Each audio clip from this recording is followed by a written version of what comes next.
My name is Kendra. I'm 30.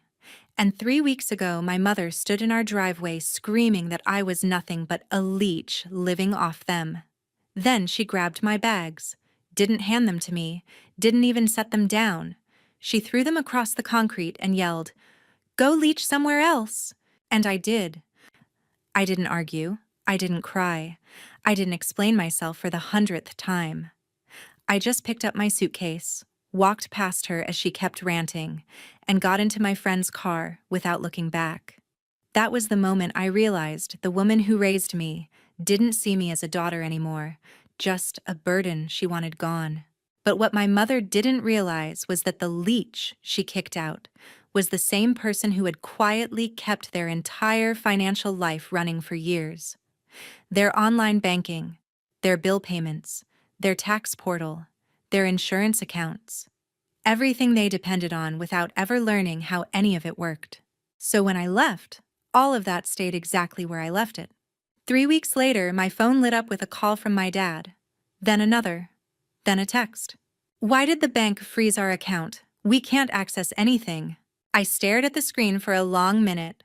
Then I typed back 2 words that said everything. "Ask the leech." If you think that's wild, trust me. It's nothing compared to what happened after. Families can ignore you for years, but the moment you stop fixing their messes, everything falls apart fast. Before I tell you how this all spiraled into the biggest meltdown my family has ever had, take a second to subscribe so you don't miss the rest of this story, because it only gets messier from here. There was a time when my life in Denver felt predictable, almost steady, even if I didn't always appreciate it. I had a small apartment, a routine I could manage, and a job that made sense to me. Working in digital marketing wasn't glamorous, but it paid the bills and gave me a feeling of independence I never had growing up. When the company collapsed after being absorbed by a bigger firm, everything shifted at once. One morning, I was preparing campaigns for a client, and by the afternoon, I was packing my desk with a printed notice that my position had been eliminated. Losing that job didn't just cut off my income, it shook my sense of direction. I tried to adjust, convincing myself it would only take a few weeks to find something new. It didn't. The cost of living in Denver made every month heavier, and freelance work came in irregular waves that kept me afloat, but never secure. I stretched my savings as long as I could, avoiding the idea of leaving until it became obvious I had no choice. Calling my mother, my mom, Paula, was the part I dreaded most. My father, my dad, Dennis, rarely interfered, but Paula's voice always carried the weight of judgment even when she wasn't trying to. I explained that Denver was becoming impossible to manage, and that I needed a temporary place until I found stable work again. She didn't hide the hesitation in her tone, but she agreed. I told myself that was enough. Returning to Kansas felt like stepping backward into a life I thought I had left behind. The house was the same, yet somehow smaller, tighter, as if the air inside carried old expectations I didn't want to wear anymore. My younger brother, Tyler, had already carved out his own path in Chicago, and his success was a constant topic of comparison in our family. I didn't resent him for it, but the way it was used against me lingered like a shadow waiting for the right light to appear. The first few days at home were quiet, almost too quiet. Paula watched me with a mix of concern and suspicion, as if she was waiting for me to confirm some narrative she had already constructed. Dennis offered polite reminders about keeping my resume updated, but rarely said more. I tried to settle in without taking up space, telling myself this was temporary, a pause I didn't want, but had to accept. It didn't take long for Paula to create a set of rules designed to emphasize that I was no longer the daughter who once lived there.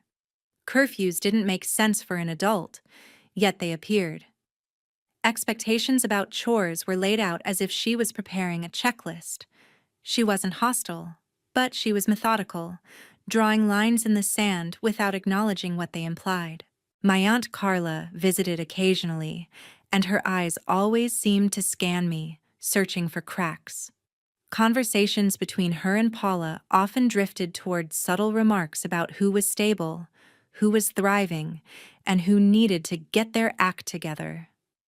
I knew exactly who they meant, even if they never said my name in those moments.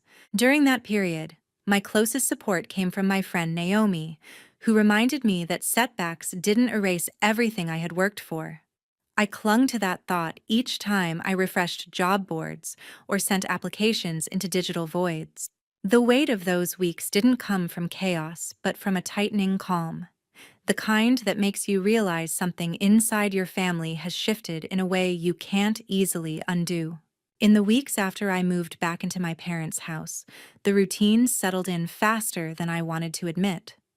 Mornings began with the sound of my mom moving through the kitchen and the quiet knowledge that if I stayed in bed too long, she would read it as proof I wasn't trying. I got up, moved around, wiped counters that didn't need it yet, and tried to stay just busy enough to feel like I had a right to be there. I treated usefulness like currency.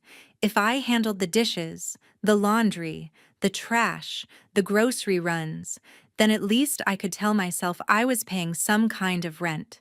It didn't stop the questions about job searches or timelines, but it gave me something solid to point to when my own doubts started circling.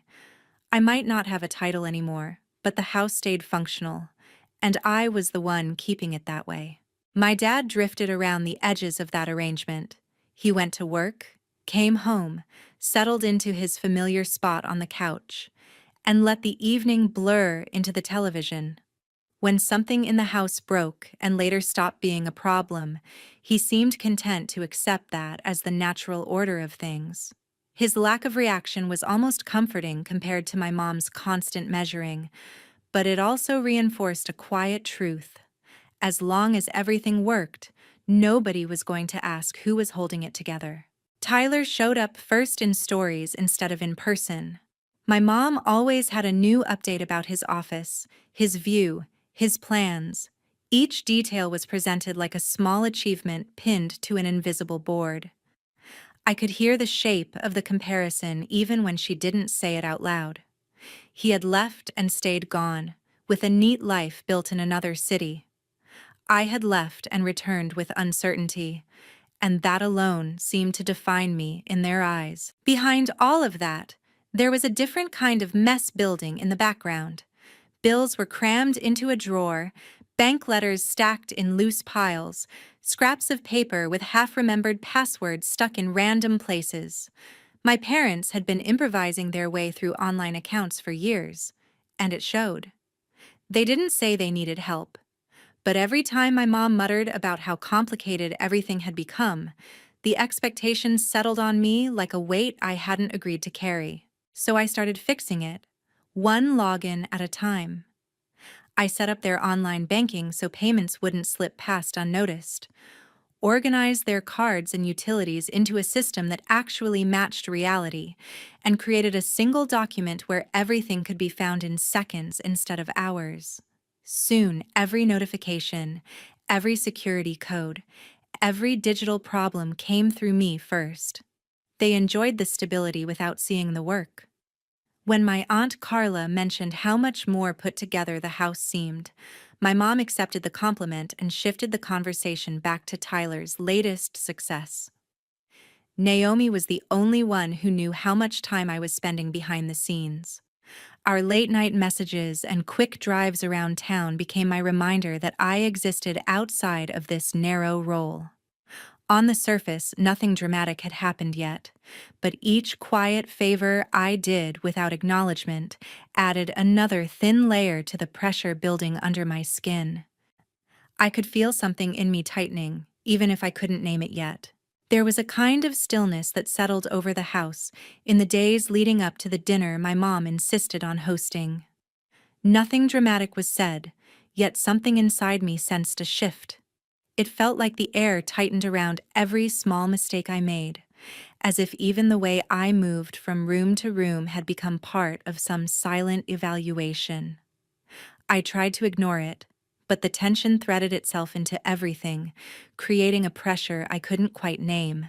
My mom threw herself into preparations with an intensity that made the whole day feel staged. She cared about how everything would look, not because she enjoyed gatherings, but because she wanted proof that we were a family in control of our lives. My dad drifted around that energy like a passenger, never directly participating but never stepping away. Each time I passed him, he seemed lost in thought, yet I couldn't tell if he sensed anything brewing or if he had simply learned not to notice. What unsettled me most was the way my mom moved whenever Tyler came up in conversation. Even the possibility of him visiting brought a kind of brightness into her face that I hadn't seen since before I moved home. His presence carried weight in this house, not because he demanded it, but because she placed him at the center of everything. I felt myself shrinking in advance of his arrival, preparing for the familiar imbalance that always followed him through the door. My Aunt Carla confirmed she would be coming too, which added another layer to the unease. She had a talent for seeing only what supported her assumptions, and she often treated me like a minor inconvenience in a story that wasn't about me. Whenever she and my mom got together, I felt myself fade into the background, useful only when it benefited their conversations. I knew sitting through a dinner with both of them would require an emotional steadiness I wasn't sure I had left. As the afternoon unfolded, I found myself moving through chores without thinking. Setting the table wasn't a task as much as a way to steady my hands. I placed each item carefully, trying to create some sense of order even if it felt temporary. The clatter of silverware and the faint hum of the oven blended into a rhythm that kept my thoughts from spiraling too far ahead. I told myself that if I focused on small actions, the evening might pass without becoming heavier than it already felt. When Tyler finally arrived, the energy in the house shifted instantly. My mom's warmth grew almost exaggerated, her voice lifting in a way that was reserved only for him. Watching it unfold stirred something in me I didn't want to acknowledge. It wasn't jealousy. It was the quiet realization that I had become a supporting character in my own home. No one had said anything unkind yet, but the imbalance was loud enough to echo without words. Carla entered with her usual confidence, scanning the room as if checking whether expectations had been met. Her approval lingered on the things my mom had arranged, not on the work it took to prepare them. I felt her glance brush past me, brief and dismissive, and my chest tightened with the familiar strain of trying not to take up too much space. I kept my posture calm, telling myself that holding steady was the only thing within my control. As we all moved toward the dining room, the heaviness that had been building settled quietly between us. My mom watched Tyler with unmistakable pride, while my dad took his seat with the same resigned patience that had become part of him. Carla observed everything with that sharp, knowing look she used whenever she was preparing to draw conclusions about someone else's life. In that quiet moment before anyone spoke, I felt the pressure around me reach a point where staying composed became its own quiet battle. The evening hadn't yet turned, but the foundation beneath it had already begun to shift in a way I could feel more than see. There was a strange quietness in the room once everyone had settled at the table, the kind that felt too controlled to be natural. Plates were passed around, and the usual clatter of silverware seemed muted under the weight of careful smiles. I could feel myself tensing as each gesture from my mom grew sharper, as if she were hosting a performance rather than a family meal. The atmosphere carried a tightness that made it difficult to breathe normally, and I found myself bracing without knowing exactly for what. Tyler talked about his life in Chicago with the ease of someone who understood his place in the family. Every detail he shared seemed to please my mom, and watching her lean toward him with proud anticipation felt like standing outside a window looking in. It wasn't new, but something about it hit differently that evening. Maybe it was the fragile balance I had been trying to maintain, or maybe it was the way Carla listened with that knowing expression she reserved for stories that confirmed her expectations. My dad stayed mostly quiet, nodding along and offering small reactions that blended into the background. His silence wasn't malicious. It was a comfortable pattern he had lived in for years. Sometimes I wondered if he ever noticed how uneven the room became when the rest of us were together. Other times, I thought he simply chose not to acknowledge anything that introduced discomfort into his routine. As the conversation continued, the tension around me sharpened. I felt like an object placed in the wrong setting, visible but not considered. My mom's glances in my direction carried a mix of impatience and scrutiny, as if she were waiting for me to interrupt a moment she didn't want disturbed. I tried to stay focused on my plate, hoping that keeping quiet would make me less of a target for whatever judgment was brewing beneath the surface. But the turning point arrived without warning. It started with a simple shift in tone, an edge in my mom's voice that signaled the conversation was about to tilt. She looked at me in a way that stripped away any pretense of hospitality, and I sensed that her patience had reached its limits. The room tightened further as everyone else grew still, waiting for whatever came next.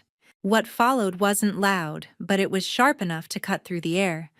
The words themselves weren't complicated, yet they carried a weight that settled in my chest. The accusation wasn't about anything specific I had done in the moment. It was about the narrative she had been building around me since I moved back home. Her tone made it clear that she saw me not as someone navigating a difficult period, but as a problem that had overstayed its welcome. The moment landed with a heaviness that went far beyond embarrassment. I felt something inside me shift in a direction I couldn't pull back from. There was no anger at first, only a slow realization that the balance had tipped past the point of repair. I kept my expression steady, but the pressure behind my ribs made it difficult to swallow. The humiliation wasn't about the words themselves. It was about the ease with which she said them in front of people who barely knew the reality of my situation. Carla's expression tightened with a kind of performative concern, yet I could sense the judgment hidden beneath it. Tyler looked caught between loyalty and discomfort, his confidence dimming just slightly as he glanced toward me. My dad's face shifted into something unreadable, a mixture of confusion and resignation that told me he wasn't prepared to intervene. The silence that followed was almost physical. It stretched across the table, thick and unavoidable. I sat in it, letting the weight settle, realizing that nothing about this moment surprised me as much as it confirmed what I had been trying not to admit. Something fundamental in me withdrew then, not out of anger, but out of clarity. Whatever I had been holding on to in hopes of keeping peace wasn't enough to anchor me anymore. Morning came with a kind of heaviness that made everything feel slower, as if the night had pulled something vital out of me. I moved through the house quietly, trying not to disturb anyone, though part of me sensed that nothing I did could soften the tension still lingering from the evening before. My thoughts kept circling around the unresolved weight sitting behind my mother's anger, and I wondered how long it would take before she directed it toward me again. While I prepared my things, a calmness settled over me that didn't feel like acceptance, but more like resignation. The house had stopped feeling like a shared space, and walking through each room felt like moving through a place that no longer held my shape. I had tried to convince myself that I still belonged somewhere in this family, yet each interaction chipped away at that illusion a little more. By the time I made it downstairs, I sensed an invisible line drawn between the version of me they wanted and the one I actually was. My mom's presence in the kitchen confirmed that the atmosphere hadn't shifted in my favor. Her movements were deliberate and clipped, as if she were preserving her anger for when she thought it would make the most impact.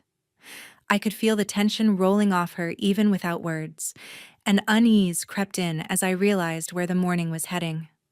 I kept my distance, hoping that silence would hold the situation together long enough for me to gather myself before anything escalated. But the moment didn't hold. She turned toward me with an intensity that made the room shrink.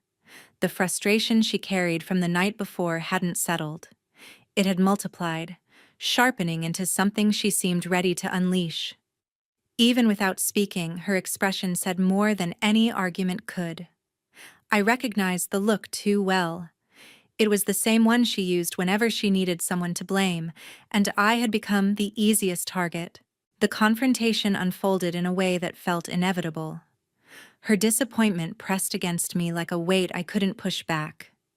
The way she looked at me made it clear this wasn't about anything that had happened recently, but about whatever story she had rewritten in her mind. My chest tightened as the realization took hold. Nothing I said or did would ever shift the narrative she clung to. The role she had assigned to me wasn't something she intended to reevaluate. As her frustration swelled, the situation tipped past a point I could manage. A sense of detachment washed over me, creating a distance that made the moment feel strangely muted. I didn't argue. I didn't defend myself. There was nothing inside me left to explain. Instead, I watched her anger build as if it belonged to someone else's story, not mine.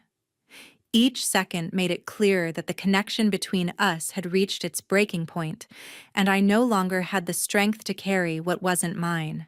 The moment she lashed out, something inside me went still. Not in fear, but in realization. Her anger wasn't about me, it was about the loss of control she felt. I had grown into someone she didn't understand, someone she couldn't shape. And instead of facing that, she projected every insecurity she carried onto me. The accusations cut deeper not because of their content, but because of the ease with which she delivered them. It was a clarity I hadn't let myself confront until then. In the silence that followed, I felt my resolve solidify. There was no coming back from the shift that had just taken place. The bond I had tried so hard to maintain had been damaged beyond repair. Not by disagreement, but by the ease with which she disregarded everything I had endured. The space between us could no longer be bridged by patience or understanding. I walked away slowly, not out of defiance, but out of necessity. Each step felt measured, deliberate, as if I were leaving behind more than just a room. I could sense the weight of finality settling around me, carrying a mix of sadness and relief. The realization that I had reached my limit wasn't a moment of weakness. It was the first time I had chosen myself over the role I had been expected to play. There was no dramatic ending, no raised voice chasing after me. Only the steady confirmation that whatever existed between us had fractured for good. And for the first time in a long time, I didn't question whether walking away was the right choice. Part of me knew that once I walked away from my mother that morning, something fundamental had already ended. The house didn't feel like a pause anymore. It felt like a place I was passing through on my way out. The distance between us wasn't just emotional at that point. It was preparing to become physical, too. It didn't take long for everything to snap. The tension that had been hanging over the house finally found a target, and she made it clear I was no longer welcome. The message wasn't subtle or careful. It came with the finality of someone who had decided she was done pretending. In her mind, I had shifted from struggling adult child to permanent burden, and she wanted that burden removed. By the time my things were shoved out of my room and pushed toward the door, my shock had already burned out. I watched the last pieces of my life in that house reduced to luggage, and what hurt more than the action itself was how easy it seemed for her. I had imagined that if I ever left like this, there would be some hesitation, some trace of the years we had shared. Instead, it felt like erasing a chalkboard. Leaving with my bags felt strangely calm. Naomi became my lifeline, offering a couch and a reminder that none of this defined my worth. For a short stretch, my life turned into a patchwork of borrowed spaces and improvised routines. I bounced between Naomi's apartment and a brief stay on Victor's floor, using each night to remind myself that survival didn't require anyone's approval but my own. The instability was exhausting, but it came with one important shift. I no longer felt trapped. Work became the anchor I clung to. I took on small projects wherever I could find them, stitching together income from business owners who needed help online but didn't know where to start. Each assignment was a step away from the version of myself my family had chosen to see. When a recruiter reached out with a remote position that matched what I had done in Denver, it felt less like luck and more like the first real acknowledgement that my skills still mattered. Accepting that job gave me enough stability to sign a lease on a small studio in Kansas City. The place wasn't impressive by any outside standard, but to me, it represented something my parents had never truly given me: space that belonged entirely to me. Setting up my laptop on a cheap table and arranging my few belongings on shelves felt like reclaiming ownership over my own life in a way I hadn't experienced before. Even after I left, the systems I had built for my parents kept working in the background. Notifications still reached the email address I had once used to manage their accounts. Security alerts and reminders flowed through my phone like echoes of responsibilities I no longer held. I ignored most of them, reminding myself that I was no longer their safety net, even if the remnants of that role still clung to my digital life. The real crash came a few weeks after I had settled into my new place. A string of missed calls from my dad appeared on my screen, followed by a message I didn't need to open to understand the panic behind it.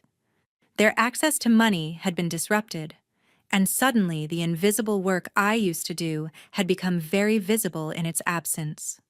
I sent a short response that pointed him back to the label my mother had thrown at me and put my phone down with shaking hands. In the days that followed, the fallout spread through the family without my involvement. I heard through distant channels that bills had been missed, that automatic payments had failed, that confusion over passwords and recovery links had turned simple tasks into crises. They hired professionals to untangle the mess, and for the first time, the support they took for granted came with a price tag attached to every hour. It hurt to know I could have fixed things quickly, but it hurt more to remember how little that effort had ever counted. My dad eventually reached out again, not just with panic, but with something closer to desperation. The message between the lines was clear. They wanted me to step back into the role I had once filled, to quietly repair what had broken and return to being the unseen structure under their comfort. This time, I didn't even consider it. I had already learned that stepping back in would only reset the cycle and teach them that there were no real consequences for how they treated me. Refusing to return to that role wasn't an act of revenge. It was an act of self-respect. I made it clear, at least to myself, that I would no longer be their unpaid manager, their emergency contact, or their silent problem solver. They had chosen to see me as a drain, and I no longer had the energy to prove otherwise to people who preferred their own version of the story over the truth standing in front of them. As time passed, I built something that had nothing to do with them. My work stabilized. I found a rhythm in my days, the kind that didn't revolve around anticipating someone else's needs. I began volunteering with older adults who genuinely wanted to learn how to navigate the online world. And every grateful smile reminded me how different it felt to help people who actually saw the effort behind the outcome. Cutting contact with my parents wasn't a single dramatic gesture. It was a series of small decisions not to answer, not to explain, not to chase closure from people who had never offered accountability. The quiet that followed was unfamiliar at first, but over time, it became a kind of peace I hadn't realized I was missing. If there is anything I carry from all of this, it's the understanding that being useful is not the same as being valued. You can hold a family's life together from behind the scenes and still be treated like excess weight the moment they need someone to blame. Walking away doesn't erase what you did for them, but it does protect what is left of you. And sometimes the most powerful thing you can do with the label someone throws at you is step far enough away that it no longer sticks to your skin.